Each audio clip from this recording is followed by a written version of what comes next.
मी माझा नवरा समरच्या चितेवरून परत आले आणि माझ्या आयुष्यात आणखी एका भयंकर आगीची सुरुवात झाली. त्या आगीने सगळंच जाळून टाकलं. स्मशानातून घरी पोहोचताच माझ्या सासूबाई शारदा यांनी माझे केस धरून मला फरफडत ओढलं आणि बेदम मारायला सुरुवात केली. घरभर उदबत्तीचा आणि होमाचा धूर पसरला होता. सगळीकडे रडण्याचे आवाज घुमत होते आणि गुरुजी मंत्र म्हणत होते. माझ्या छातीवर कुणीतरी प्रचंड मोठा दगड ठेवला आहे असंच वाटत होतं. श्वास घेणं सुद्धा कठीण झालं होतं. मी समरच्या फोटोसमोर अगदी निश्चल बसले होते. हाच तो माणूस होता ज्याने अवघ्या 4 दिवसांपूर्वी मला मिठी मारत हळूच सांगितलं होतं, या आठवड्याच्या शेवटी आपण आपल्या मुलीला घेऊन महाबळेश्वरला फिरायला जाऊ. पण आता त्याचं फक्त एका फोटोमध्ये बंदिस्त झालेलं हसत रूप उरलं होतं. आमची 5 वर्षांची मुलगी आर्या माझ्या अश्रूंनी भिजलेल्या पदराला आपल्या छोट्या थरथरणाऱ्या बोटांनी घट्ट धरून माझ्या कुशीत गप्प बसली होती. मृत्यू म्हणजे काय आणि कायमचं दूर जाणं म्हणजे काय हे समजण्या इतकं तिचं वय नव्हतं. तिला फक्त एवढंच कळत होतं की तिचे बाबा खूप दूर निघून गेले आहेत आणि तिची आई सतत रडत आहे. गेले 4 दिवस मी इतकी रडले होते की आता डोळ्यात अश्रूसुद्धा उरले नव्हते. मनात फक्त एक खोल पोकळी उरली होती. पण नवऱ्याला गमावण्याचं हे दुःख तर फक्त सुरुवात आहे याची मला अजिबात कल्पना नव्हती. माझ्या आणि माझ्या मुलीच्या आयुष्यात यापेक्षाही मोठं आणि भीषण वादळ येणार होतं. ज्या दिवशी मी माझ्या संसाराच्या आधाराला अखेरचा निरोप दिला त्याच दिवशी त्याची चाहूल लागली होती. पण माझ्या वेदना, विश्वासघात आणि संघर्षाची ही अंगावर काटा आणणारी कहाणी सांगण्याआधी मला फक्त एवढंच सांगायचं आहे की ही एका स्त्रीच्या लागणाऱ्या किमतीची आणि कितीही कठीण प्रसंग आला तरी खंबीरपणे उभं राहण्याच्या धैर्याची गोष्ट आहे. मला खात्री आहे की ही कहाणी शेवटपर्यंत ऐकल्यावर आयुष्यभर लक्षात राहील असा एक मोलाचा धडा तुम्हाला नक्की मिळेल. इतक्यात भांड्याचा मोठा आवाज झाला आणि मी माझ्या विचारातून भानावर आले. घाबरून वर पाहिलं तर माझ्या सासूबाई शारदा ज्यांना मी गेली 6 वर्ष माझ्या आईपेक्षाही जास्त मान आणि प्रेम दिलं होतं. त्यांनी समरच्या फोटोसमोर ठेवलेला प्रसाद आणि जेवणाचं ताट रागाने लाथ मारून उलटवलं होतं. काचेच्या ताटांच्या तुकड्यांनी सगळी जमीन भरून गेली होती आणि अन्न सगळीकडे विखुरलं होतं. त्यांच्या डोळ्यात संताप उसळला होता. त्या माझ्याकडे अशा नजरेने पाहत होत्या जणू मी त्यांची सर्वात मोठी शत्रूच होते. तू अपशकुनी आहेस. तुझ्यामुळे माझा तरुण मुलगा गेला, त्या रडत रडत म्हणाल्या. त्यांचा आवाज बसला होता पण प्रत्येक शब्द विश्वासारखा टोचत होता. मी पूर्णपणे हादरले. अचानक हे सगळं काय घडतंय हेच मला कळेना. गेले 4 दिवस तर त्या मला मिठी मारून समर्थ गेला म्हणून काय झालं, आता आपण दोघी एकमेकींचा आधार बनून आयुष्य काढू असंच सांगत होत्या. आई तुम्ही हे काय बोलताय? माझ्या तोंडून एवढंच बाहेर पडलं, तुला माझं बोलणं समजत नाही का? असं म्हणत त्या क्षणात माझ्यावर धावून आल्या आणि माझ्या गालावर जोरात चापट मारली. ज्या दिवसापासून तू या घरात आलीस त्या दिवसापासून आमच्या घरात एक दिवस तरी सुखानं गेला का? आता पाहिलंच ना त्याचा परिणाम. तुझ्या अपशकुनामुळे माझा मुलगा गेला. तू माझ्या मुलाला गेलं. त्या शब्दांनी माझं काळीच तुटलं. त्या चापटीने माझं डोकं गरगरलं आणि गाल जळू लागला. माझी छोटी आर्या घाबरून मोठ्याने रडू लागली. पण तिचा रडण्याचा आवाज ऐकताच सासूबाई आणखी संतापल्या. आता रडताय? तुम्ही दोघी आई मुलगी माझ्या घराचं ओझं आहात. आत्ताच्या आत्ता या घरातून निघून जा असं म्हणत त्यांनी दरवाजाकडे बोट दाखवलं. त्यांच्या थरथरणाऱ्या हातांवरून त्या अजिबात थट्टा करत नव्हत्या. हे स्पष्ट दिसत होतं या घरात तुझ्यासारख्या अपशकुनी बाईला जागा नाही. मी माझ्या मुलीला घट्ट मिठी मारली आणि थरथरत उभी राहिले. आई, हे घर माझं आणि समर्थचं सुद्धा आहे. त्यांच्या चितेची राख अजून थंड झाली नाही आणि तुम्ही आम्हाला असं कसं बाहेर काढू शकता? माझं बोलणं ऐकून शारदा उपहासाने हसल्या. त्या हसण्यात फक्त द्वेष होता. तुझं घर, या घरातली एक वीट तरी तू विकत घेतली आहेस का? मग हे घर तुझं कसं? इथलं सगळं माझ्या मुलाच्या कष्टाच्या कमाईतून उभं राहिलं आहे. आता तोच या जगात नाही, मग या घरावर तुझा कसला हक्क उरलाय? मयूर आणि इतर सगळे नातेवाईक तिथेच उभे होते. पण माझ्यासाठी कुणी एक शब्दसुद्धा बोललं नाही. सगळे फक्त तमाशा पाहत उभे होते. जणू मी माणूस नसून एखादा दिखावा होते. त्यांच्या चेहऱ्यावर दयेची एक हलकी छटा होती पण त्याहून जास्त परकेपणा दिसत होता. त्याच क्षणी मला समजलं, घरातला सगळ्यात भक्कम आधार निघून गेला की माणसांचे खरे चेहरे दिसायला लागतात. आता मी त्यांच्यासाठी या घरची सून किंवा वहिनी राहिले नव्हते. मी फक्त एक ओझं झाले होते ज्याला शक्य तितक्या लवकर घराबाहेर काढायचं होतं. मी त्यांच्याशी वाद घालणं योग्य समजलं नाही कारण दगडासारखं कठोर मन असलेल्या माणसांसमोर रडून किंवा विनवण्या करून काहीच उपयोग नसतो हे मला ठाऊक होतं. माझा स्वाभिमान मला त्यांच्या पायाशी झुकू देत नव्हता. मी शांतपणे माझ्या मुलीला कुशीत घेतलं आणि माझा नवरा समर्थ यांच्या फोटोसमोर शेवटचं डोकं टेकवलं. समर्थ, मी आपल्या आर्याला घेऊन निघते आहे. तू जिथे कुठे असशील तिथे शांतपणे राहा. एवढंच बोलून मी डगमगत्या पावलांनी त्या घरातून बाहेर पडले. एकेकाळी ज्याला मी माझं सर्वात प्रिय घर मानलं होतं ते घर आता माझ्यासाठी कायमचं परकं झालं होतं.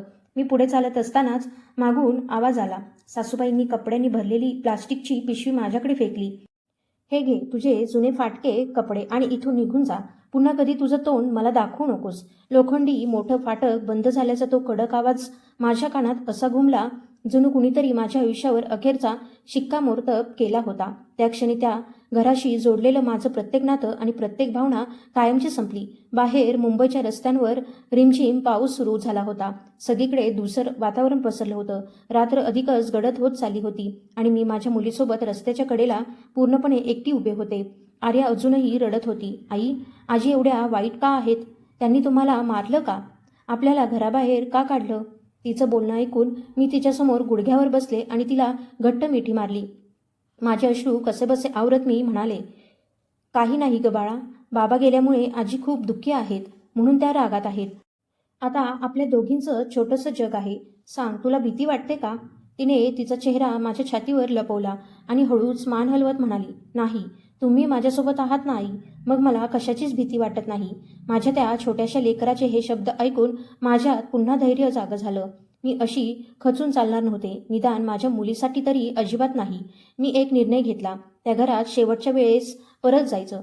कुणासमोर हात जोडायला किंवा भीक मागायला नाही, तर माझी आवश्यक कागदपत्र आणि मी कष्टाने साठवलेली थोडी बचत आणण्यासाठी. ती सगळी वरच्या खोलीत ठेवली होती. मी मध्यरात्र होण्याची वाट पाहत राहिले. घरातले सगळे गाढ झोपल्यावर मागच्या भिंतीवरून आत शिरले. संपूर्ण घरात शांतता पसरली होती. फक्त समोरच्या फोटोसमोर ठेवलेला दिवा तेवत होता. त्याच्या मंद प्रकाशाने सगळा दिवाणखाना उजळला होता. माझं हृदय इतक्या जोरात धडधडत होतं की त्याचा आवाज संपूर्ण घरात ऐकू जाईल असं वाटत होतं. मी हळूहळू पायऱ्या चढत आमच्या खोलीत पोहोचले. सगळं अगदी तसंच होतं जसं समर्थ मागे ठेवून गेला होता. त्याच्या सुवासिक द्रव्यांचा मंद सुगंध अजूनही खोलीत दरवळत होता. एका क्षणासाठी वाटलं, आत्ता स्नानगृहाचं दार उघडेल आणि तो नेहमीसारखा हसत बाहेर येईल. मी पटकन कपाट उघडलं आणि माझी छोटी बँकेची वही बाहेर काढली. त्यात मी मोठ्या कष्टाने थोडे पैसे साठवले होते. त्याचबरोबर माझे आणि आर्याचे सगळे ओळखपत्र, काही जुनी छायाचित्र आणि इतर आवश्यक कागदपत्रंसुद्धा घेतली. घाईघाईने सामान काढत असताना माझा हात कपाटाच्या खाली असलेल्या एका थंड आणि टणक वस्तूला लागला. मी वाकून ती बाहेर काढली. खिडकीतून येणाऱ्या रस्त्यावरील दिव्यांच्या मंद प्रकाशात ती स्पष्ट दिसताच माझा श्वासच थांबला. तो समर्थचा भ्रमणध्वनी होता. त्याचा पडदा पूर्णपणे फुटला होता आणि संपूर्ण साधन वाकडं झालं होतं. अपघाताच्या वेळीच त्याची ही अवस्था झाली असावी. पोलिसांनी इतर सामानासोबत तोही घरच्यांकडे दिला असणार, पण त्या वेळीच्या गोंधळात कदाचित कुणाचंच त्याच्याकडे लक्ष गेलं नव्हतं. मी तो तुटलेला भ्रमणध्वनी दोन्ही हातात घट्ट धरला. ती माझ्या नवऱ्याची शेवटची आठवण होती. मी त्याच्या फुटलेल्या पडद्यावर अलगद बोट फिरवू लागले. त्या तुटलेल्या साधनात एक असं भयंकर सत्य दडलं आहे जे माझं आयुष्य पुन्हा एकदा पूर्णपणे बदलून टाकणार आहे याची मला अजिबात कल्पना नव्हती. त्या थंड पडलेल्या भ्रमणध्वनीच्या स्पर्शाने मी पुन्हा भानावर आले. माझ्याकडे फारसा वेळ नव्हता, म्हणून मी तो भ्रमणध्वनी, बँकेची वही आणि बाकीची सगळी कागदपत्र माझ्या पिशवीत ठेवली. त्यानंतर मी माझ्या गाढ झोपलेल्या आर्याला कुशीत उचललं आणि पुन्हा भिंत ओलांडून रस्त्यावर आले. रात्रीचा गडद अंधार जणू आम्हा दोघींनाच आपल्या कवेत गिळून टाकणार होता. रस्त्याच्या कडेला असलेल्या झुडपांतून कीटकांचे आवाज येत होते. ते ऐकताना कुणीतरी हंबरडा फोडून रडत असल्यासारखं वाटत होतं. आर्या माझ्या खांद्यावर डोकं ठेवून गाढ झोपली होती. तिचा उबदार श्वासच त्या रात्री मला जगण्याचं बळ देत होता. पण आता माझ्यासमोर एकच प्रश्न उभा होता, मी जावं तरी कुठे? माझे आई बाबा काही वर्षांपूर्वीच एका अपघातात गेले होते. माझ्या शिक्षणासाठी आणि लग्नासाठी घेतलेलं कर्ज फेडण्यासाठी गावातलं आमचं वडिलोपार्जित घरसुद्धा विकावं लागलं होतं. एवढ्या रात्री मित्रांकडे जाणं मला योग्य वाटलं नाही. कोणावर ओझं व्हायचं नव्हतं. तेव्हाच मला माझ्या दूरच्या मावशीची आठवण झाली. त्या एका जुन्या चाळीत राहत होत्या. आमचं फारसं येणं जाणं नव्हतं, पण या मोठ्या शहरात त्या माझी शेवटची आशा होत्या. मी एक टॅक्सी थांबवली आणि चालकाला त्यांचा पत्ता सांगितला. टॅक्सी रात्रीच्या अंधारातून पुढे निघाली. मागे राहिलं ते मोठं घर, माझ्या 6 वर्षांच्या संसाराच्या आठवणी, चितेच्या राखेत विलीन झालेला माझा नवरा समर्थ, आणि आज ज्यांचं खरं कठोर रूप माझ्यासमोर आलं होतं ते लोक. मी माझं डोकं टॅक्सीच्या थंड काचेला टेकवलं. डोळ्यांतून पुन्हा अश्रू वाहू लागले, पण यावेळी माझ्या ओठांतून एकही आवाज बाहेर पडत नव्हता. माझे गरम अश्रू गालांवर ओघळत आर्याच्या केसात मिसळत होते. मी माझ्या असहायतेसाठी रडत होते. आमची वाट पाहणाऱ्या त्या काळोख्या उद्यासाठी रडत होते. मावशीची खोली खूपच लहान होती. सगळीकडे ओलसरपणाचा वास भरून राहिला होता. ती एका अरुंद आणि अस्वच्छ गल्लीत शेवटी होती. खोलीत तेल, मसाले आणि ओलसर भिंतींचा एक वेगळाच वास दरवळत होता. आमची अवस्था पाहून मावशींनी फक्त एक दीर्घ श्वास घेतला. त्यांनी वरच्या छोट्या माळ्यावर आमच्यासाठी एक जुनी चटई अंथरली आणि म्हणाल्या, तुम्ही दोघी काही दिवस इथे राहू शकता. माझी परिस्थिती सुद्धा फार चांगली नाही, त्यामुळे यापेक्षा जास्त मदत मला करता येणार नाही. मी मान खाली घालून त्यांचे आभार मानले. मला त्यापेक्षा अधिक काहीच नको होतं. माझ्या मुलीच्या डोक्यावर छप्पर मिळालं होतं, एवढंच माझ्यासाठी सर्वात मोठा दिलासा होता. त्या अनोळखी जागेतील पहिली रात्र खूप कठीण गेली. चटई इतकी कठीण होती की जणू दगडावर झोपल्यासारखं वाटत होतं. बाहेर गल्लीत कुंत्रे भुंकत होते, शेजारी भांडणं सुरू होतं आणि पत्र्याच्या छपरावर उंदीर पळत होते. माझ्या डोळ्यांपासून झोप खूप दूर होती. मी अलगद समर्थचा तुटलेला भ्रमणध्वनी बाहेर काढला आणि खिडकीतून येणाऱ्या मंद पिवळसर प्रकाशात त्याच्याकडे पाहू लागले. तो कसा तरी सुरू व्हावा, त्याचा शेवटचा फोटो पाहता यावा, त्याने पाठवलेले प्रेमाचे संदेश पुन्हा वाचता यावेत, अशी माझी मनापासून इच्छा होती. पण त्याचा पडदा पूर्ण काळाकुट्ट होता. त्यात जीवाचा कुठलाही मागमूस उरला नव्हता. दुसऱ्या दिवशी सकाळी मी आर्याला मावशींकडे ठेवून तो भ्रमणध्वनी घेऊन आसपासच्या प्रत्येक लहान मोठ्या दुरुस्तीच्या दुकानात गेले. पण प्रत्येक ठिकाणी एकच उत्तर मिळालं, ताई, हा भ्रमणध्वनी पूर्णपणे निकामी झाला आहे. त्याचा मुख्य भागही वाकला आहे आणि पडद्याची अवस्था तर फारच वाईट आहे. तो दुरुस्त करायला जितका खर्च येईल त्यात नवीन भ्रमणध्वनी येईल. हा आता भंगारात टाकलेलाच बरा. प्रत्येक वेळी हेच ऐकताना असं वाटत होतं जणू कुणीतरी पुन्हा पुन्हा माझ्या हृदयावर घाव घालत आहे. माझ्या नवऱ्याच्या शेवटच्या आठवणी जपण्याची आशा हळूहळू संपत चालली होती. शेवटी थकून मी पुन्हा चाळीत परत आले. आई, आपलं नवीन घर एवढं छोटं का आहे? आर्याने निरागसपणे विचारलं. मी खोलीच्या एका कोपऱ्यात शांत बसले होते. मी तिला जवळ घेतलं आणि चेहऱ्यावर हसू आणत म्हणाले, बाळा, घर जरी छोटं असलं तरी आपण दोघी एकत्र आहोत ना, म्हणूनच हेच जगातलं सर्वात सुंदर घर आहे. त्या चाळीतलं आमचं आयुष्य खूप कठीण होतं. माझ्याकडे उरलेले थोडेफार पैसे मी अगदी जपून खर्च करत होते. रोज थोडी भाजी आणि थोडंसं धान्य आणायचे, म्हणजे आम्हा दोघींसाठी खिचडी तरी शिजवता यायची. मी नोकरी शोधायला सुरुवात केली. माझ्याकडे महाविद्यालयाची पदवी होती आणि थोडासा कामाचा अनुभवही होता. पण एवढ्या लहान मुलीला घरी ठेवून नोकरी करणं माझ्यासाठी सोपं नव्हतं.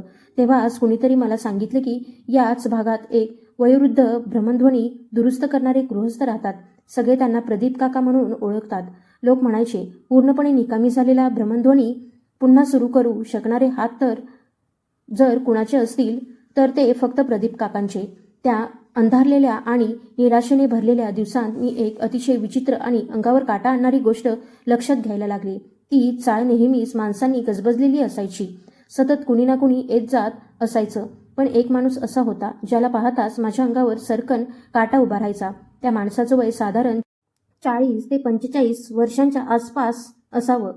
अंगाने बारीक सावळा रंग आणि त्याची सगळ्यात भेसूर ओळख म्हणजे डाव्या डोळ्याच्या वर कपाळावर असलेली खोल आणि लांब जखमेची खूण. तो आमच्या चाळीत राहत नव्हता, पण कुणाच ठाऊक तो मला सगळीकडेच दिसायचा. सकाळी मी आर्याला घेऊन कोपऱ्यावर दूध आणायला गेले की तो समोरच्या चहाच्या टपरीवर बसून आमच्याकडे एकटक पाहत असायचा. दुपारी मी माळ्यावरच्या छोट्याशा खिडकीतून बाहेर पाहिलं की तो समोरच्या इमारतीच्या गच्चीवर उभा राहून धूम्रपान करत असायचा आणि त्याची नजर सरळ माझ्या खिडकीवरच खिळलेली असायची. सुरुवातीला मला वाटलं कदाचित हा माझा गैरसमज असेल किंवा निव्वळ योगायोग असेल. पण हळूहळू तो सगळीकडे दिसण्याचं प्रमाण वाढतच गेलं. त्याच्या रोखून पाहणाऱ्या नजरा दिवसेंदिवस अधिकच निर्ढावलेल्या वाटू लागल्या. तो माझ्याशी कधी बोलत नव्हता, कोणतीच हालचाल करत नव्हता. फक्त एखाद्या सावलीसारखा शांतपणे माझ्याकडे पाहत राहायचा आणि त्याचं ते गप्प राहणं मला सगळ्यात जास्त घाबरवून टाकत होतं. तो माणूस नेमका कोण होता? त्याला माझ्याकडून काय हवं होतं? सासूबाईंनी माझ्यावर लक्ष ठेवण्यासाठी त्याला माझ्या मागे लावलं होतं का? की तो या भागातला एखादा गुंड होता आणि त्याची नजर माझ्यावर आणि माझ्या मुलीवर होती? माझ्या मनात एकापेक्षा एक भयानक प्रश्न घोंगावत होते. एखादं प्रचंड वादळ माझ्याकडे भरधाव वेगाने येत आहे असं सतत वाटत होतं. मी आर्याला अजून घट्ट जवळ घेतलं आणि मनोमन ठरवलं की आता मला आधीपेक्षा कितीतरी जास्त सावध राहावं लागेल. एक दुपारी मी आर्याचा फाटलेला झगा सुई दोऱ्याने शिवत बसले होते. तेवढ्यात माझी नजर पिशवीत ठेवलेल्या त्या तुटलेल्या भ्रमणध्वनीवर पडली. त्याच क्षणी मी ठरवलं की मी अजिबात हार मानणार नाही. तो भ्रमणध्वनी फक्त एक आठवण नव्हता का कोण जाणे, पण माझ्या मनात वारंवार एकच भावना उमटत होती की समर्थने त्या भ्रमणध्वनीत माझ्यासाठी काहीतरी अत्यंत महत्त्वाचं ठेवून दिलं आहे. तेव्हाच मला अचानक आठवलं, कुणीतरी मला मुख्य रस्त्यालगतच्या एका अरुंद गल्लीत राहणाऱ्या एका वयोवृद्ध कारागिराबद्दल सांगितलं होतं. पूर्णपणे निकामी झालेल्या भ्रमणध्वनीतूनही माहिती बाहेर काढण्यात त्यांचा हातखंड होता. अशा फारशी नव्हती, पण ही शेवटची संधी मी नक्की वापरणार होते. मी तो भ्रमणध्वनी एका रुमालात गुंडाळला, आर्याचा हात धरला आणि त्या अनोळखी ठिकाणाच्या दिशेने निघाले. आम्ही चाळीच्या अरुंद गल्लीतून बाहेर पडताच माझी नजर पुन्हा त्या कपाळावर खून असलेल्या माणसावर पडली. तो गल्लीतल्या वळणावर एका खांबाला टेकून उभा होता. मला पाहताच त्याने लगेच आपला चेहरा दुसऱ्या बाजूला वळवला आणि कानाला भ्रमणध्वनी लावून कुणाशी तरी बोलत असल्याचा आव आणू लागला. माझं हृदय क्षणभर थांबल्यासारखं झालं. आता हा निव्वळ योगायोग नव्हता, तो खरोखरच माझा पाठलाग करत होता. पण का? माझ्या नवऱ्याच्या तुटलेल्या भ्रमणध्वनीत दडलेलं रहस्य आणि त्या धोकादायक माणसाचा पाठलाग, या दोन्ही गोष्टी मिळून माझ्या आयुष्यातली सगळ्यात मोठी भीती बनल्या होत्या. ही परिस्थिती आमच्या गरिबीपेक्षाही अधिक भयानक होती. प्रत्येक क्षणी कुणीतरी माझ्या पाठीमागे उभा आहे असंच वाटत होतं. तरीही मी मागे वळून पाहायचं धाडस केलं नाही. मी आर्याचा हात आणखी घट्ट धरला आणि भराभर चालू लागले, जेणेकरून रस्त्याच्या गर्दीत आम्ही मिसळून जाऊ आणि तो माणूस आम्हाला शोधू शकणार नाही. माझ्या खिशात ठेवलेला तुटलेला भ्रमणध्वनी आता आधीपेक्षा कितीतरी जास्त जड वाटत होता. तो फक्त एक बंद पडलेला भ्रमणध्वनी नव्हता, ती माझी शेवटची आशा होती आणि कदाचित एखाद्या मोठ्या संकटाची सुरुवातही. प्रदीप काकांचं दुकान शोधणं म्हणजे एखाद्या गुंतागुंतीच्या वाटेतून बाहेर पडण्यासारखं होतं. गल्ली इतकी अरुंद होती की तिथे नीट सूर्यप्रकाशसुद्धा पोहोचत नव्हता. भिंतींवर हिरवट शेवाळ साचलं होतं आणि सगळीकडे ओलसरपणाचा उग्रवास पसरला होता. बराच शोध घेतल्यानंतर मला एक जुनाट मोडकळीस आलेलं दुकान दिसलं. वर लाकडी फलक लटकत होता, त्यावर फिकट झालेल्या अक्षरांत लिहिलं होतं, प्रदीप मोबाईल रिपेअर. मी एक खोल श्वास घेतला आणि गंजलेल्या लोखंडी दरवाजाला हलकासा धक्का देत आत गेले. दुकानात बराच अंधार होता. चहूबाजूंना जुन्या तारा, बॅटऱ्या आणि रसायनांचा विचित्र वास भरून राहिला होता. पांढरे केस असलेले, अतिशय अशक्त दिसणारे एक वृद्ध मोठ्या भिंगातून बारकाईने पाहत हातातल्या सोल्डरिंग आयर्नने काहीतरी दुरुस्त करत होते. माझ्या पावलांचा आवाज ऐकून त्यांनी मान वर केली आणि जाड काचेच्या चष्म्या आडून माझ्याकडे आणि माझ्या मुलीकडे संशयाने पाहू लागले. कोणाला शोधतेस ग मुली? त्यांनी खरखरीत आवाजात विचारलं. मी थरथरणाऱ्या हातांनी समर्थचा भ्रमणध्वनी त्यांच्यासमोर ठेवला आणि म्हणाले, काका, मी ऐकलं आहे की पूर्णपणे निकामी झालेल्या भ्रमणध्वनीतूनही तुम्ही माहिती बाहेर काढू शकता. काका, कृपया एकदा तरी हा भ्रमणध्वनी पाहून घ्या. प्रदीप काकांनी तो भ्रमणध्वनी हातात घेतला. त्यांनी तो सगळ्या बाजूनी नीट पाहिला आणि त्यांच्या कपाळावर चिंतेच्या रेषा उमटल्या. मुली, हा तर पूर्णपणे निकामी झाला आहे. यात आता काहीच उरलेलं नाही. जा, नवीन भ्रमणध्वनी घे. एवढं बोलून त्यांनी तो परत टेबलावर ठेवला आणि पुन्हा आपल्या कामाला लागले. काका, देवासाठी माझी मदत करा. माझ्या डोळ्यात पाणी आलं. मला हा भ्रमणध्वनी वापरायचा नाही. मला फक्त यामधली माहिती हवी आहे. ही माझ्या दिवंगत नवऱ्याची शेवटची आठवण आहे. माझ्याकडे उरलेली हीच एकमेव गोष्ट आहे. दिवंगत हा शब्द ऐकताच प्रदीप काकांचे हात थांबले. त्यांनी पुन्हा तो भ्रमणध्वनी उचलला आणि यावेळी अधिक बारकाईने पाहू लागले. हे काम खूप कठीण आहे मुली. याचा मुख्य भाग मधूनच तुटला आहे. माहिती साठवणारा भागसुद्धा जळाला असण्याची शक्यता आहे. हा पुन्हा सुरू होण्याची शक्यता 10%पेक्षाही कमी आहे आणि खर्चही बराच येईल. मी क्षणाचाही विलंब न करता माझी जुनी पर्स उघडली. त्यात फार थोडे पैसे उरले होते. तुम्ही जितके पैसे सांगाल तितके मी देईन. आत्ता माझ्याकडे फक्त 1500 रुपये आहेत. आणखी लागले तर मी कुठून तरी उसने आणेन, पण कृपया हा भ्रमणध्वनी दुरुस्त करा. प्रदीप काकांनी माझ्या हातावर ठेवलेल्या चुरगाळलेल्या नोटांकडे पाहिलं. मग माझ्या पाठीमागे घाबरून उभी असलेल्या आर्याकडे पाहिलं. त्यांनी एक दीर्घ थंड श्वास घेतला. ठीक आहे मुली, तुझे पैसे तुझ्याजवळच ठेव. हा भ्रमणध्वनी इथे ठेवून जा. 4 दिवसांनी ये. काही जमलं तर सांगतो. काका, तुमचे मनापासून आभार. देव तुम्हाला नेहमी सुखात ठेवो. आनंद आणि कृतज्ञतेने भारावून मी त्यांच्यासमोर वाकले. आत्ता आभार मानू नकोस. मी फक्त प्रयत्न करीन, एवढंच सांगितलं आहे. एवढं बोलून ते पुन्हा आपल्या कामात मग्न झाले. ते पुढचे 4 दिवस माझ्या आयुष्यातले सगळ्यात लांब आणि सगळ्यात भीतीदायक दिवस ठरले. प्रत्येक क्षण मला वर्षभरासारखा वाटत होता. मी चाळीच्या खोलीबाहेर पडायला सुद्धा घाबरू लागले होते. कपाळावर खून असलेला तो माणूसही आता कुठेच दिसत नव्हता. पण त्याचं असं अचानक नाहीसं होणं मला आणखी घाबरवत होतं. तो काही मोठा डाव तर आखत नाही ना? मी भ्रमणध्वनी दुरुस्तीसाठी दिला आहे हे त्याला समजलं तर नसेल ना? अगदी छोट्याशा आवाजाने सुद्धा माझं हृदय धडधडू लागायचं. चौथ्या दिवशीच्या संध्याकाळपर्यंत माझी जवळजवळ सगळी आशा संपली होती. तेवढ्यात माझ्या जुनाट भ्रमणध्वनीची घंटी वाजली. पडद्यावर एक अनोळखी क्रमांक दिसत होता. मी थरथरतच भ्रमणध्वनी कानाला लावला. तुझा सामान घेऊन जा. प्रदीप काकांचा भारदस्त आवाज ऐकू आला आणि पुढच्या क्षणी संपर्क तुटला. मी क्षणाचाही विलंब न करता आर्याला कुशीत घेतलं आणि वेड्यासारखी चाळीतून बाहेर धावले. रस्त्यावर धावताना लोक माझ्याकडे कसं पाहत आहे याची मला अजिबात पर्वा नव्हती. मी दुकानात पोहोचले तेव्हा प्रदीप काका त्यांच्या खुर्चीवर बसून विडी ओढत होते. त्यांच्या समोरच्या टेबलावर समर्थचा भ्रमणध्वनी एका तारेने संगणकाशी जोडलेला होता. काका, काही मिळालं का? मी धापा टाकत विचारलं. प्रदीप काकांनी विडीचा धूर सोडत उत्तर दिलं. तुझं नशीब चांगलं आहे मुली. यामधला माहिती साठवणारा भाग वाचला होता, पण संपूर्ण प्रणाली पूर्णपणे नष्ट झाली आहे. सगळं काही परत मिळवता आलं नाही. सगळी छायाचित्र, संपर्क क्रमांक आणि कॉलची नोंद कायमचीच नष्ट झाली. त्यांनी संगणकाच्या जुन्या पडद्याकडे बोट दाखवलं. फक्त 2 गोष्टी वाचल्या आहेत. एक ध्वनिमुद्रण, तेही खूप खराब अवस्थेत आहे, आणि काही निरुपयोगी संदेश.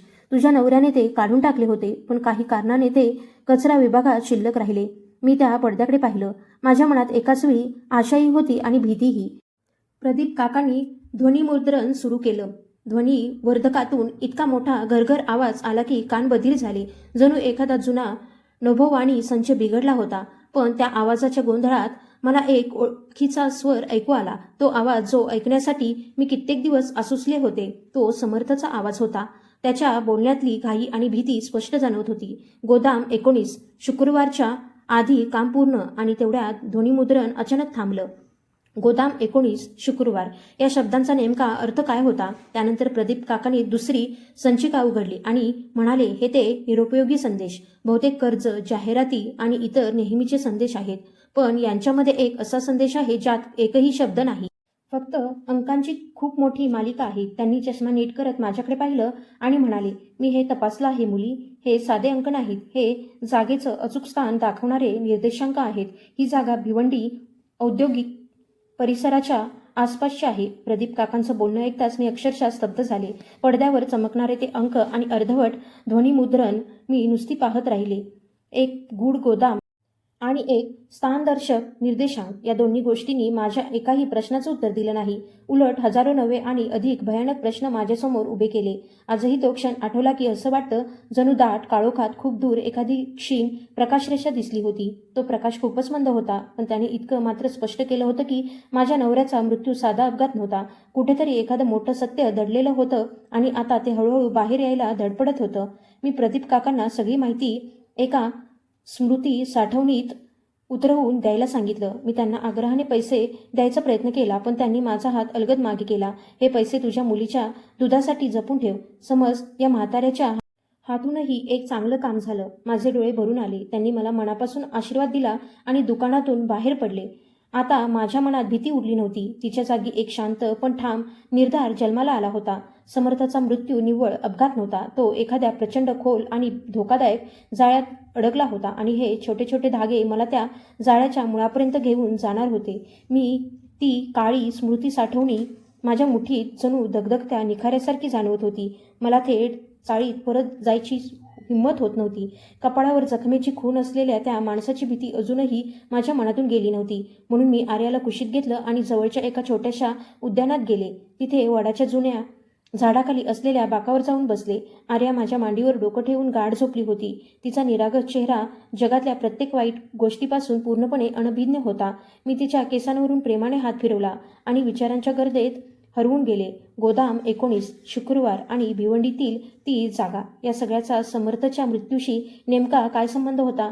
आणि सर्वात महत्त्वाचं म्हणजे त्याने हे सगळं इतक्या हुशारीने आपल्या भ्रमणध्वनीत लपवून का ठेवलं होतं? मी भूतकाळात हरवून गेले. समर्थच्या मृत्यूपूर्वीचे काही महिने माझ्या डोळ्यांसमोर एकामागोमाग एक उभे राहू लागले. आता त्या सगळ्या गोष्टी संशयाच्या नजरेने पाहिल्यावर स्पष्ट जाणवत होतं की संकटाची चाहूल खूप आधीपासून लागली होती, पण मी प्रेमात इतकी गुंतले होते की मला काहीच कळलं नव्हतं. मला आठवलं, रात्री समर्थ अनेकदा गच्चीत जाऊन हळू आवाजात कुणाशी तरी भ्रमध्वनीवर बोलायचा. मी विचारलं की तो नेहमी म्हणायचा, कार्यालयाचं काम आहे, पण त्याच्या आवाजात नेहमीच भीती आणि कुजबूज जाणवायची. एकदा रात्री मी त्याला म्हणताना ऐकलं होतं, नाही, हे खूप धोकादायक आहे, आपल्याला दुसरा मार्ग शोधावा लागेल. मी त्याला त्याबद्दल विचारलं तेव्हा त्याने विषय बदलत सहज सांगितलं की भांडवली बाजारात मोठं नुकसान झालं आहे. त्यानंतर त्याचे कामानिमित्तचे बाहेरचे दौरे अचानक वाढले होते. कधी तो पुण्याला जातोय असं सांगायचा, तर कधी नाशिकला. पण एकदा पुण्यावरून परत आला तेव्हा त्याच्या कपड्यांना ना सुवासिक द्रव्याचा वास होता ना घामाचा. त्याऐवजी यंत्राच्या तेलाचा आणि कारखान्यातल्या धुळीचा तीव्र वास येत होता. मी विचारलं तेव्हा तो हसत म्हणाला, अगं, एका ग्राहकाच्या कारखान्यात जावं लागलं होतं आणि मीही काही शंका न घेता त्याचं बोलणं खरं मानलं. मला त्या रात्रीही आठवू लागल्या, जेव्हा तो अचानक घामाने पूर्ण भिजून झोपेतून दचकून उठायचा. वाईट स्वप्न पडलं एवढंच म्हणायचा, पण त्याची नजर कायम खिडकीबाहेरच्या अंधारात खेळलेली असायची, जणू तिथे कुणीतरी त्याची वाट पाहत उभं होतं. त्याचं वजन झपाट्याने कमी होत होतं आणि तो सतत चिडचिडा झाला होता. मला वाटायचं कार्यालयातला ताण असेल, पण तोच ताण एक दिवस त्याचा जीव घेईल याची मला कल्पनाही नव्हती. माझा नवरा माझ्यापासून नेमकं काय लपत होता? तो कोणत्या भयंकर खेळाचा भाग बनला होता? पोलिसांचा तो अहवाल खरा होता का, ज्यात लिहिलं होतं की त्याने मद्यप्राशन करून वाहन चालवलं आणि त्यामुळे अपघात झाला? माझ्या मनात प्रश्नांचं प्रचंड वादळ घोंगावत होतं. तेवढ्यात माझी नजर आर्याच्या हातात घट्ट धरलेल्या त्या जुन्या मळकट अस्वलाच्या खेळण्यावर पडली. झोपताना सुद्धा ती ते स्वतःपासून दूर करत नव्हती. हेच ते खेळणं होतं जे समर्थने तिच्या 5व्या वाढदिवशी तिला आणलं होतं. तो दिवस मला आजही स्पष्ट आठवतो. आपल्या मुलीसाठी एखादं महागडं खेळणं किंवा नवी बाहुली आणण्याऐवजी समर्थ हे जुनं रंग उडालेलं अस्वलाचं खेळणं घेऊन आला होता. त्यावेळी मला खूप राग आला होता.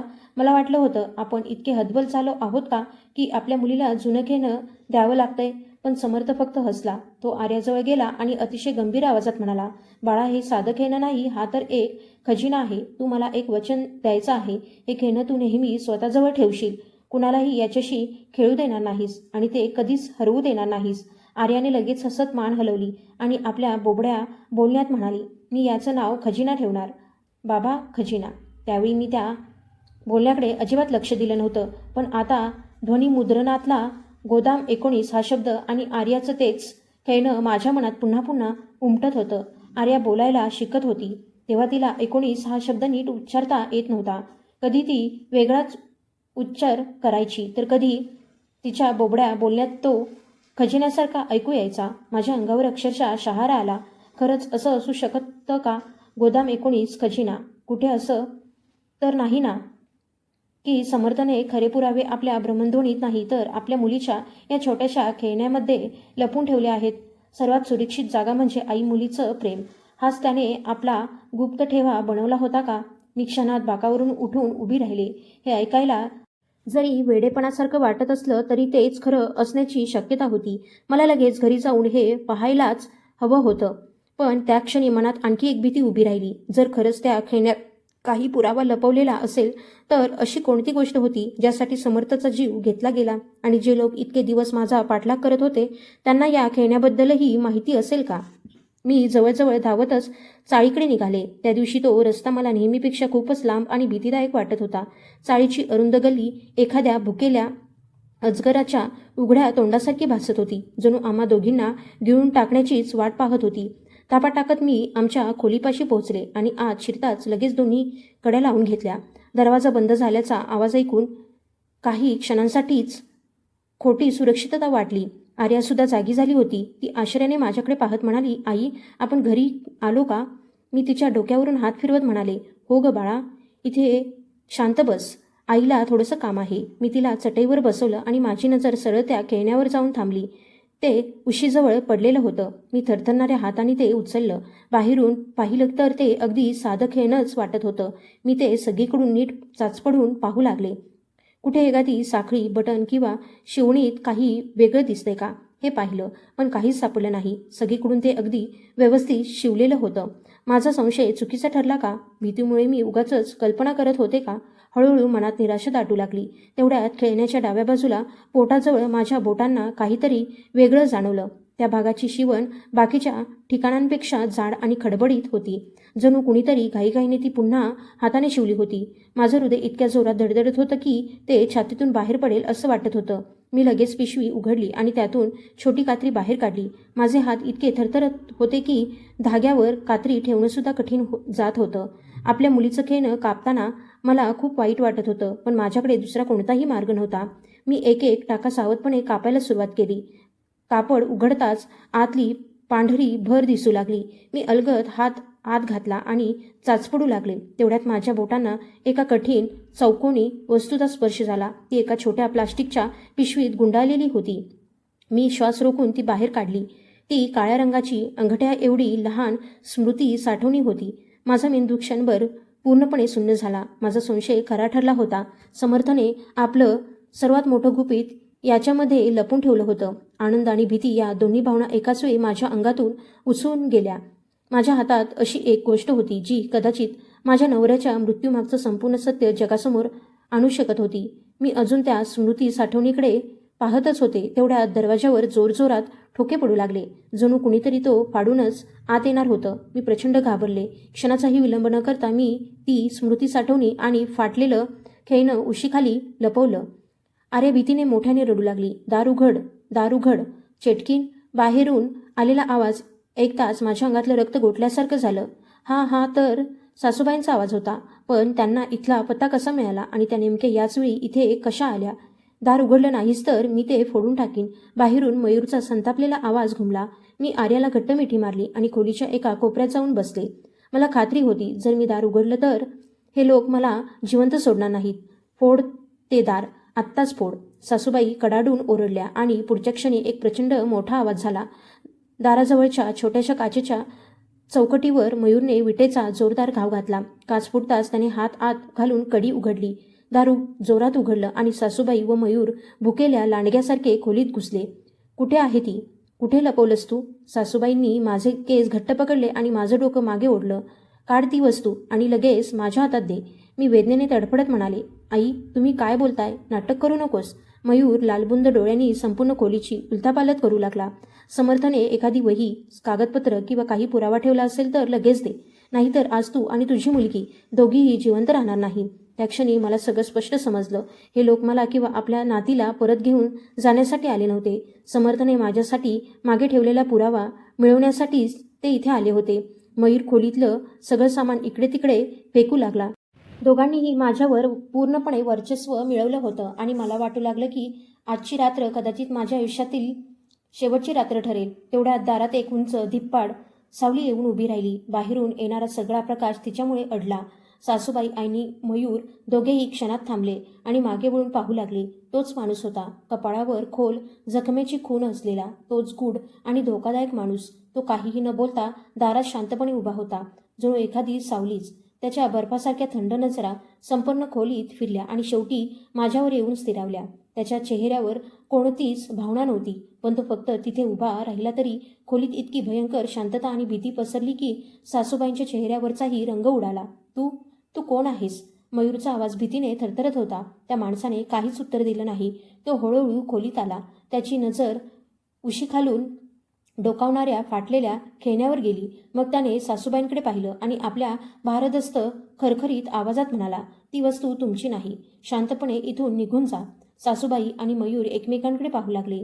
त्यांच्या चेहऱ्यावरचा सगळा माज एका क्षणात नाहीसा झाला. त्या अनोळखी माणसाची भीती इतकी प्रचंड होती की दोघेही एक शब्द न बोलता तिथून बाहेर पडले आणि चाळीच्या अंधाऱ्या गल्लीत अदृश्य झाले. संपूर्ण खोलीत पुन्हा शांतता पसरली. त्या जखमेच्या खून असलेल्या माणसाने माझ्याकडे एकदा पाहिलं. त्याच्या डोळ्यात कोणतीच भावना नव्हती. तो काहीच न बोलता वळला आणि अंधारात कुठेतरी नाहीसा झाला. मी तिथे जमिनीवर बसले आणि आर्याला छातीशी घट्ट धरून तिला शांत करण्याचा प्रयत्न करू लागले. मी माझ्या सासूपासून तर वाचले होते, पण आता मी त्याहूनही मोठ्या आणि भयंकर जाळ्यात अडकले होते. तो माणूस कोण होता? त्याने माझा जीव का वाचवला आणि त्याला त्या स्मृती साठवणीबद्दल कसं कळलं? माझ्या हातात लपवून ठेवलेली ती छोटी स्मृती साठवणी आता फक्त एक आठवण राहिली नव्हती. ती माझ्या मृत्यूचं निमंत्रण बनली होती. तिच्या मागे माझे सासरचे लोक आणि कदाचित आणखी कितीतरी धोकादायक माणसं लागली होती. तो माणूस निघून गेल्यावर ती छोटीशी खोलीसुद्धा मला तुरुंगासारखी वाटू लागली.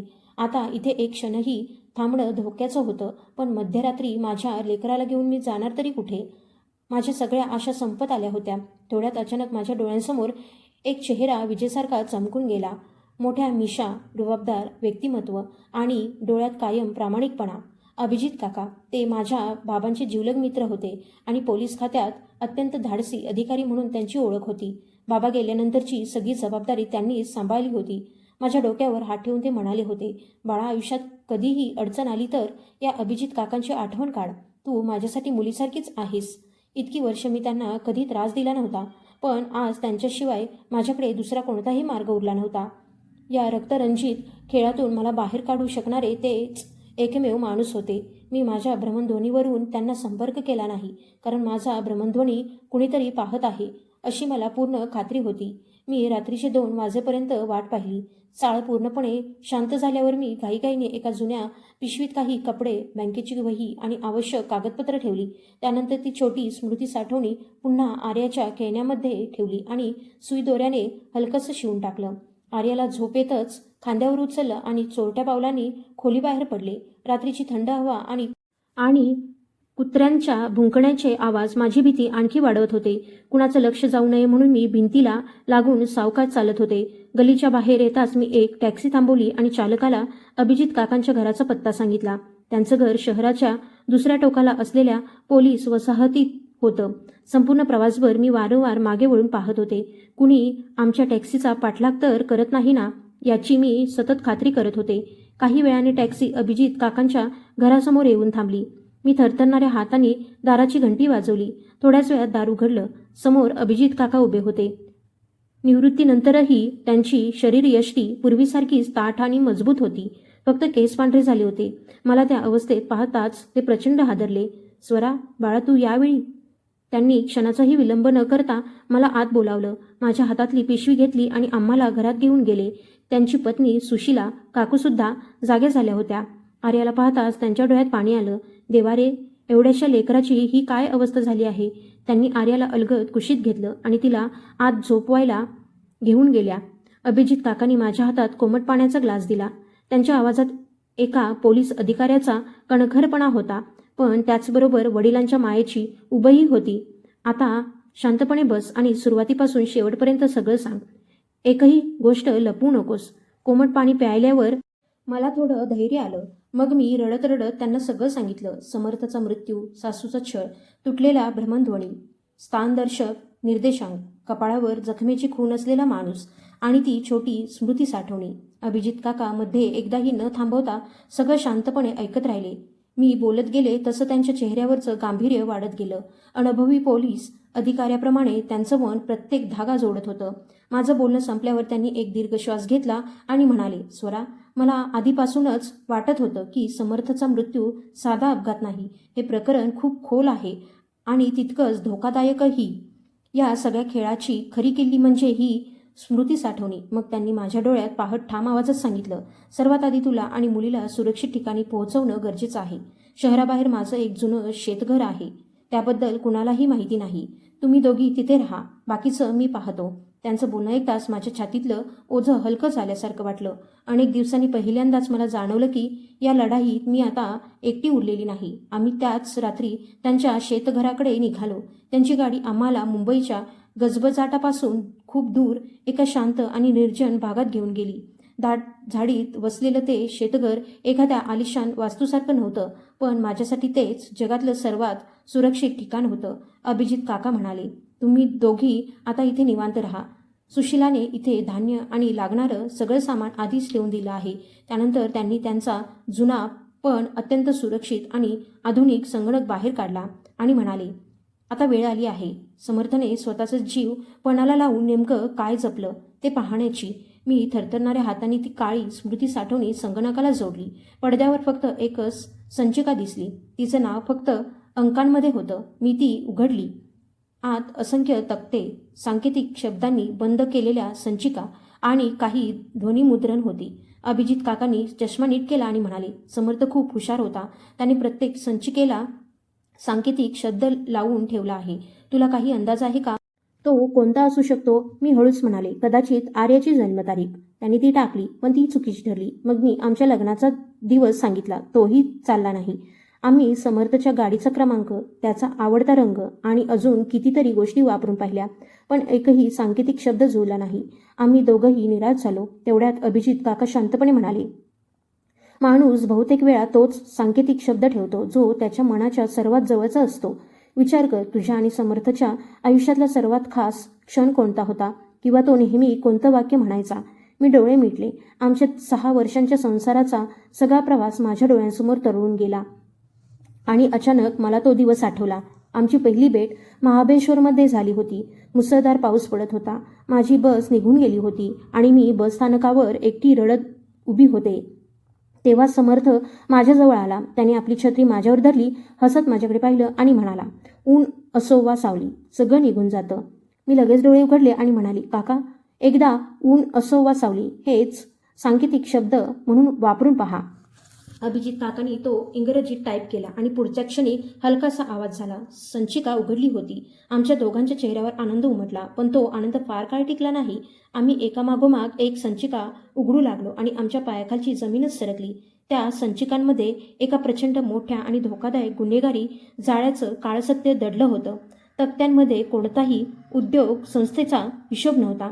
त्यात गुप्त आर्थिक व्यवहार, काळा पैसा पांढरा करण्याचे व्यवहार, मोठमोठ्या राजकीय व्यक्तींना दिलेली लाच आणि शस्त्रांच्या अवैध व्यवहारांचा संपूर्ण तपशील होता. एकूण रक्कम 50 कोटी रुपयांपेक्षाही जास्त होती. त्यात मुंबईतील अनेक प्रतिष्ठित आणि मान्यवर व्यक्तींची नावं होती, ज्यांना संपूर्ण समाज आदराने पाहत होता. त्या यादीच्या अगदी वर फक्त 2 नावं ठळकपणे दिसत होती, तन्वी महाजन आणि महाजन समूह. ध्वनी मुद्रणांमध्ये समर्थ आणि त्याच्या वरिष्ठांमधलं संभाषण होतं. मी समर्थचा थरथरणारा आवाज ऐकला. मी आता हे काम करू शकत नाही. कृपया माझ्या पत्नीला आणि माझ्या मुलीला सोडून द्या. त्यावर समोरून एक भेसूर हास्य ऐकू आलं आणि मग आवाज आला, तू आता या खेळात उतरला आहेस समर्थ. इथून परत जाण्याचा कोणताही मार्ग नाही. जर तू तोंड उघडलंस तर तुझ्या कुटुंबाचा मागमूस सुद्धा सापडणार नाही. ते शब्द ऐकताच माझ्या पायाखालची जमीन सरकली. म्हणजे इतके दिवस समर्थ एकटाच हे सगळं ओझं वाहत होता. तो माझी फसवणूक करत नव्हता. उलट मला आणि आमच्या मुलीला वाचवण्यासाठी रोज त्या नरकात जगत होता. पण त्याने हा मार्ग स्वीकारलाच का? त्या प्रश्नाचं उत्तर मला पुढच्या संचिकेत मिळालं. त्यात काही छायाचित्र होती. त्या छायाचित्रांत माझ्या सासूबाई मोठमोठ्याने जुगार गृहांमध्ये जुगार खेळताना दिसत होत्या. त्यासोबत काही कागदपत्र होती, ज्यांवर त्यांची स्वाक्षरी होती. सासूबाईंवर तब्बल 5 कोटी रुपयांचं जुगाराचं कर्ज होतं आणि ते कर्ज याच गुन्हेगारी जाळ्याचं होतं. आता सगळं स्पष्ट झालं होतं. स्वतःला अतिशय सुसंस्कृत दाखवणाऱ्या शारदाबाई प्रत्यक्षात जुगाराच्या इतक्या भयंकर व्यसनात अडकल्या होत्या की त्यांनी संपूर्ण कुटुंबाचं आयुष्य उद्ध्वस्त केलं होतं. स्वतःच्या आईचा जीव वाचवण्यासाठी समर्थला नाईलाजाने त्या गुन्हेगारी जाळ्यासाठी काम करावं लागलं. पण परिस्थिती हाताबाहेर गेली आणि माझ्या व आर्याच्या जीवाला धोका आहे हे त्याच्या लक्षात आलं. तेव्हा त्याने त्यांच्याविरुद्ध उभं राहायचं ठरवलं. पोलिसांपर्यंत पोहोचवण्यासाठी त्याने सगळे पुरावे गोळा केले, पण त्याआधीच त्या लोकांनी त्याला कायमचं गप्प केलं. मी अनावर होऊन रडू लागले. समर्थच्या असहाय्यतेसाठी माझे डोळे भरून आले होते आणि स्वतःच्या व्यसनासाठी मुलांचंच आयुष्य उद्ध्वस्त करणाऱ्या माझ्या सासूबद्दल मनात प्रचंड संताप दाटून आला होता. अभिजित काकांनी माझ्या खांद्यावर हात ठेवला. त्यांच्या डोळ्यात संताप स्पष्ट दिसत होता. स्वरा, आता हा फक्त तुझ्या कुटुंबाचा प्रश्न राहिलेला नाही. हा देशाच्या सुरक्षिततेशी संबंधित विषय आहे. ही माणसं वाळवीसारखी समाजाला आतून पोखरत आहेत. मी त्यांना मोकळं सोडणार नाही. एवढं बोलून त्यांनी त्यांचा भ्रमणध्वनी हातात घेतला. मला माझ्या खात्यातल्या काही विश्वासू अधिकाऱ्यांशी बोलावं लागेल. तू इथेच थांब असं सांगून ते बाहेर गेले. मी पुन्हा संगणकाच्या पडद्याकडे पाहिलं. तिथे अजून एक संचिका होती. तिचं नाव होतं तन्वी महाजन. हे नाव दिसताच माझं हृदय जोरात धडधडू लागलं. ही तन्वी महाजन नेमकी कोण होती? हेच नाव मी आधीच्या ध्वनिमुद्रणांत ऐकलं होतं, जिथे एका स्त्रीचा समर्थवर ओरडणारा आवाज होता. मी थरथरणाऱ्या हाताने ती संचिका उघडली. त्यात फक्त एकच चित्रफीत होती. ती बहुधा लपवून ठेवलेल्या दृश्य नोंदकातून चित्रित केली होती. चित्रफितीत समर्थ एका अतिशय आलिशान कार्यालयात घाबरलेल्या अवस्थेत उभा होता. त्याच्यासमोर अत्यंत देखणी पण तितकीच धोकादायक वाटणारी एक तरुणी निवांत बसून धूम्रपान करत होती. समर्थने तिच्यासमोर पैशांनी भरलेली पिशवी ठेवली आणि हात जोडत म्हणाला, तन्वी मॅडम, हा पहिला हप्ता आहे. कृपया मला थोडा अजून वेळ द्या. तन्वीने संतापाने ती पिशवी उचलून जमिनीवर फेकली आणि ओरडली, मला पैशांशी काही देणं घेणं नाही. माझे बाबा महाजन यांना तू मूर्ख समजतोस का? शुक्रवारपर्यंत भिवंडीच्या गोदाम क्रमांक 19मध्ये तो माल पोहोचला नाही तर तुझ्या मुलीला मी स्वतः जिवंत जाळीन. एवढं बोलताच चित्रफीत संपली. माझ्या अंगात संतापाची लाट उसळली. म्हणजे हीच होती तन्वी महाजन, त्या गुन्हेगारी साम्राज्याचा प्रमुख असलेल्या महाजनाची मुलगी. हिच्याच हातून माझ्या नवऱ्याचं आयुष्य नरक बनलं होतं. तेवढ्यात अभिजित काका पुन्हा खोलीत आले. त्यांच्या चेहऱ्यावरचा ताण स्पष्ट दिसत होता. बँक. ते माझ्याकडे पाहत म्हणाले, स्वरा, मी माझ्या विश्वासू माणसांकडून माहिती काढली आहे. हा महाजन काही साधासुद्धा गुन्हेगार नाही. तो संपूर्ण शहरातला सर्वात मोठा गुन्हेगारी टोळीचा प्रमुख आहे. आजपर्यंत त्याला कुणी पकडू शकलेलं नाही आणि तन्वी ही त्याची सर्वात विश्वासू साथीदार आहे. अभिजित काकांचं बोलणं ऐकून मी रडतच विचारलं, आता आपण काय करायचं काका? त्यांनी माझ्याकडे शांतपणे पाहिलं आणि म्हणाले, आता आपण त्यांच्यासाठी सापळा रचायचा आणि त्या सापळ्याचं आमिष तू असशील. त्यानंतर त्यांनी संपूर्ण योजना समजावून सांगितली. पोलिसांच्या मदतीने आपण अशी बातमी पसरवायची की समर्थच्या पत्नीच्या ताब्यात लाल रंगाची एक वही आहे. त्या वहीत महाजनचे सगळे गुपित लिहिलेले आहेत. प्रत्यक्षात अशी कोणतीही वही अस्तित्वात नव्हती, पण त्या गुन्हेगारी जाळ्यातले लोक संगणकातल्या पुराव्यांपेक्षा कागदावरच्या पुराव्यावर जास्त विश्वास ठेवतात. त्यांना असं वाटेल की त्या स्मृती साठवणीत व्यतिरिक्त आमच्याकडे आणखी एक मोठा पुरावा आहे. योजनेप्रमाणे मी स्वतःचा जीव धोक्यात घालून बाहेर पडायला सुरुवात केली. मी मोठ्या दुकानांमध्ये आणि बाजारात जाऊन लागले. पोलीस साध्या वेशात दुरून माझ्यावर लक्ष ठेवून होते. मी मुद्दाम हातात एक रिकामी लाल वही घेऊन फिरत होते. काही दिवसातच आमचा डाव यशस्वी झाला. एके दिवशी मी एका मोठ्या दुकानातल्या मुलांच्या खेळण्याच्या विभागात आर्याला खेळवत बसले होते. तेवढ्यात तन्वी माझ्यासमोर येऊन बसली. तिच्या डोळ्यांवर काळा चष्मा होता आणि चेहऱ्यावर एक विचित्र धोकादायक हास्य होतं. ती म्हणाली, स्वराजी, आपण थोडं बोलू शकतो का? मी आर्याला आणखी घट्ट जवळ घेतलं आणि म्हणाली, मला तुझ्याशी काहीही बोलायचं नाही. तन्वीने शांतपणे चष्मा काढला आणि म्हणाली, मला माहिती आहे की समर्थची ती वही तुझ्याकडे आहे. माझ्या वडिलांना ती वही हवी आहे. तू ती मला दिलीस तर मी तुला कोट्यावधी रुपये देईन. मग तू तुझ्या मुलीसोबत सुखाने आयुष्य जगू शकशील. मी तिच्याकडे फक्त रोखून पाहत राहिले.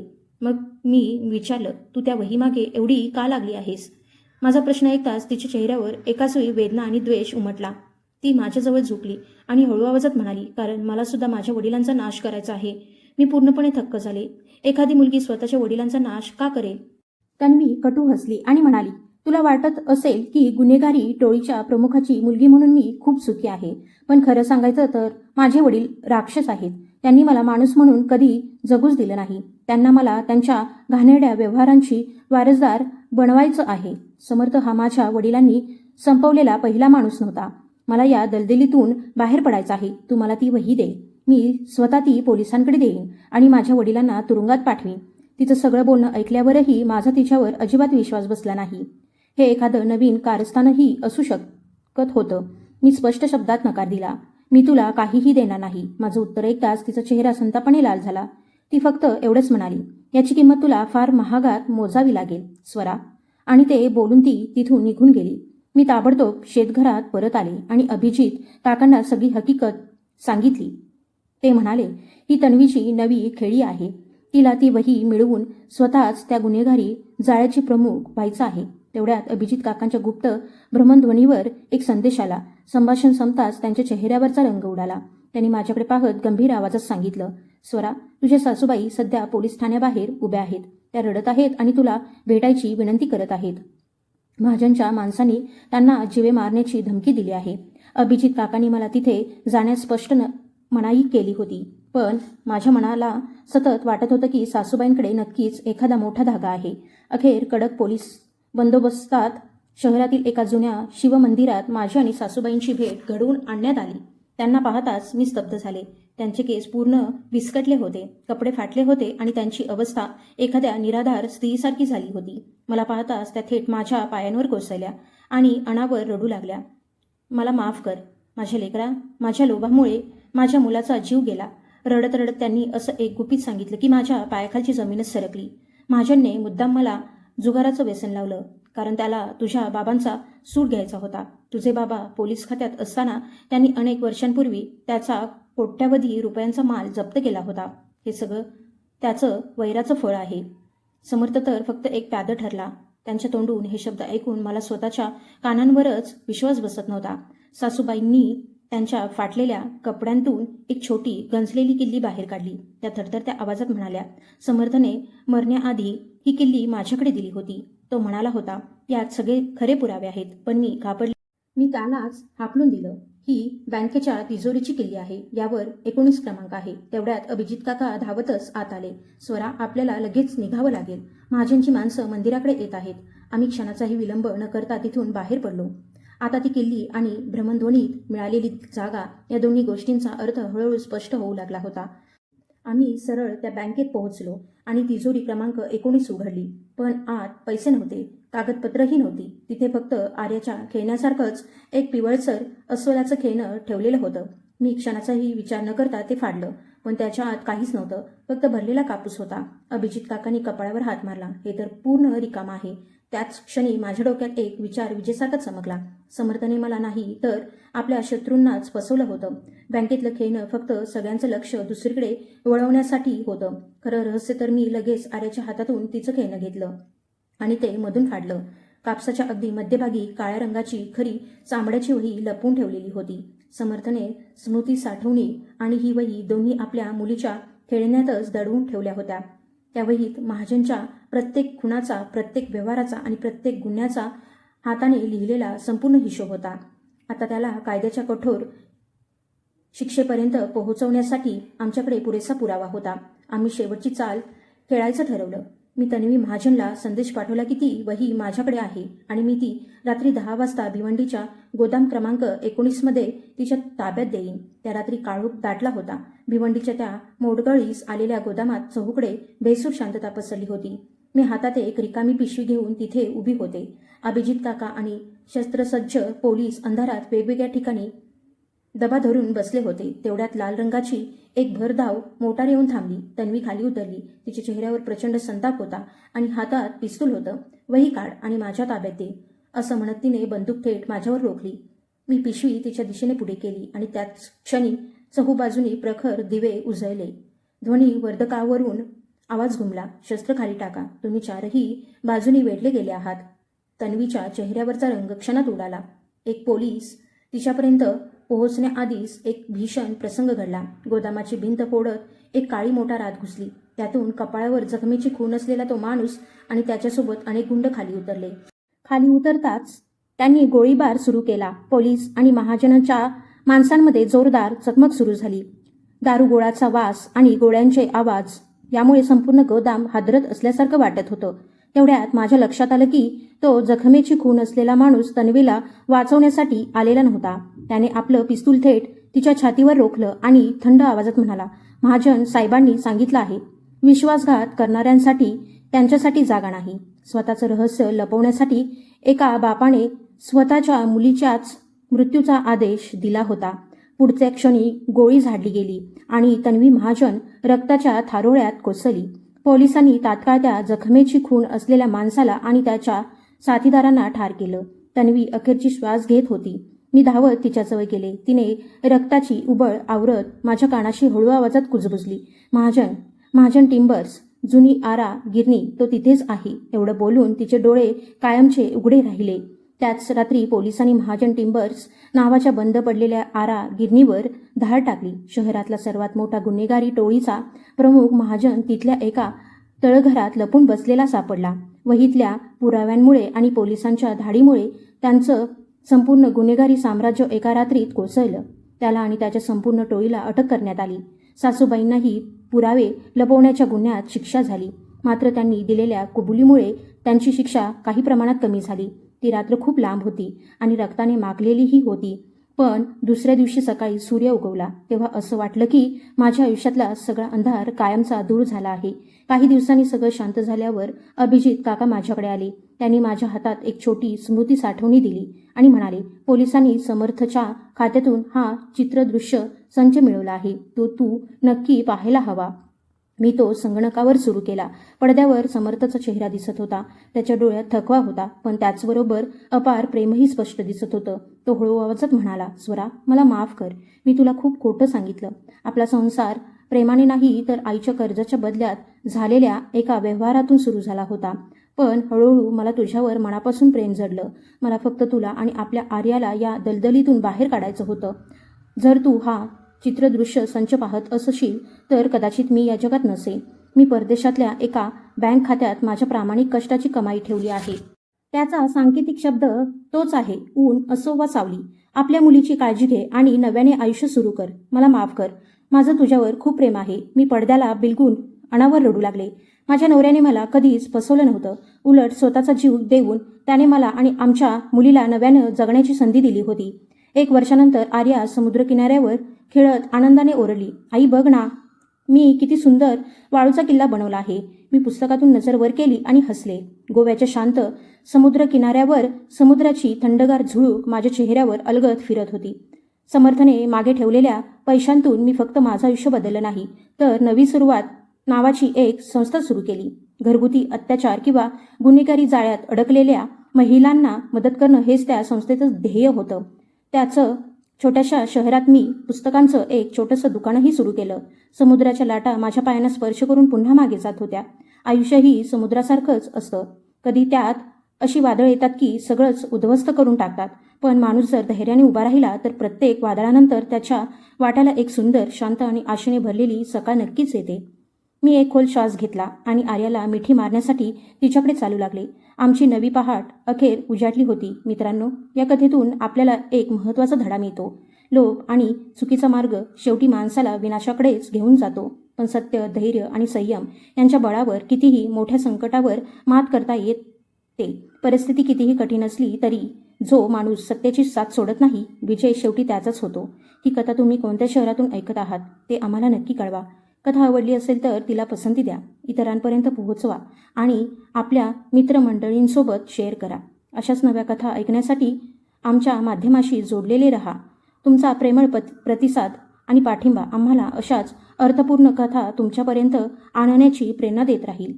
ही कथा पूर्णपणे काल्पनिक असून केवळ मनोरंजन आणि सामाजिक जागरूकतेच्या उद्देशाने सादर करण्यात आली आहे. कथेत दाखवलेले सर्व प्रसंग, पात्र, नावं, स्थळं आणि घटना या काल्पनिक आहेत. कोणत्याही प्रत्यक्ष व्यक्ती, संस्था किंवा घटनेशी त्यांचा संबंध नाही. कोणत्याही चुकीच्या किंवा बेकायदेशीर कृत्यांचं समर्थन, प्रोत्साहन किंवा गौरव करणं हा या कथेमागचा उद्देश नाही. या कथेतून एवढंच दाखवण्याचा प्रयत्न केला आहे की वाईटाचा शेवट नेहमी वाईटच होतो आणि शेवटी सत्य, न्याय आणि कायद्याचाच विजय होतो. धन्यवाद.